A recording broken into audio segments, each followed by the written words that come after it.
qui te passionne? Ah, ce qui me passionne, c'est tout ce qui est spectacle vivant. La musique, beaucoup. Dès que je suis seul, j'écoute de la musique ou j'écoute de la chanson. L'autre soir, je m'étais mis, j'étais tout seul, non oui, si, j'étais tranquille, j'étais tout seul dans mon coin. Et je me suis remis des vieilles chansons de Brel. Et il y a une phrase qui me ressortit comme ça, où il dit, dans la chanson Mon enfance, où il dit « Et le monde sommeille par manque de courage ». C'est bien vrai aujourd'hui, hein. Et le monde sommeille par manque de courage. Il y a des phrases comme ça de temps en temps que j'aime bien réentendre, que j'aime bien retrouver. Alors la chanson française me passionne. Bon, moi je suis tombé dans Brassens tout petit, hein.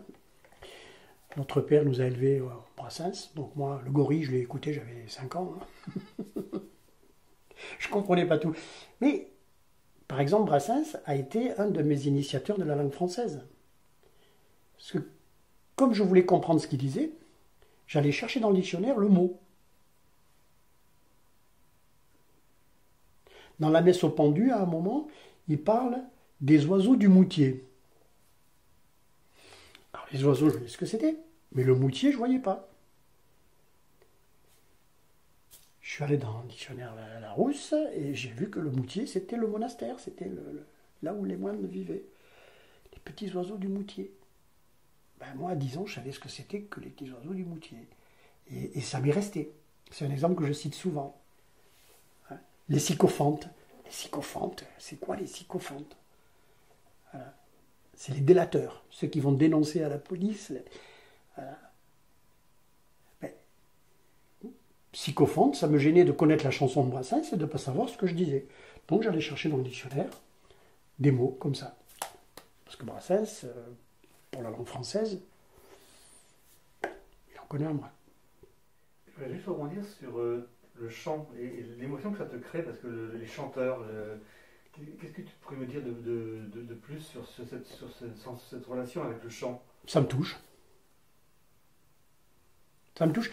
Et alors, quand je dis le chant, les chanteurs, c'est vrai que je suis plutôt une génération, c'est pas un problème de génération, je suis très chanson française, chanson à texte, même d'aujourd'hui, hein.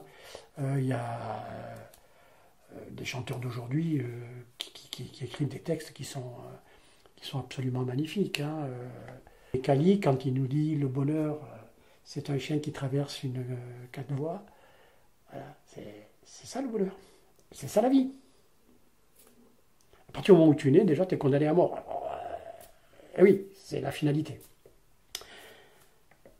Mais la chanson, le chant, certaines musiques, la musique, le chant choral. Là, en ce moment, je suis sur des chants chorales d'un groupe italien. C'est magnifique ce qu'ils font. Voilà. Là, je peux chanter. Je peux chanter parce que je suis 1/60e du groupe. Et ça me va très bien comme ça. C'est pour ça que je préfère chanter en chorale, d'ailleurs.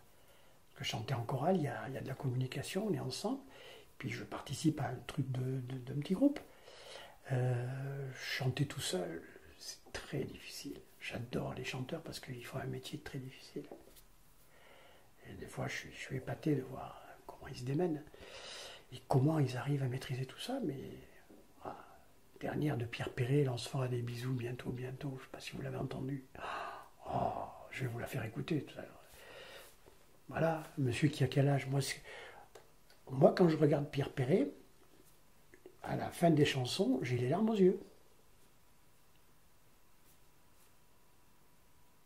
Voilà un homme, la première fois que je l'ai entendu, avec Jean-Jacques, mon copain, Jean-Jacques me dit, Marco, j'ai un disque que je vais te faire écouter. Au Torboyau, le patron s'appelle Julot. Le Torboyau. On avait 10 ans.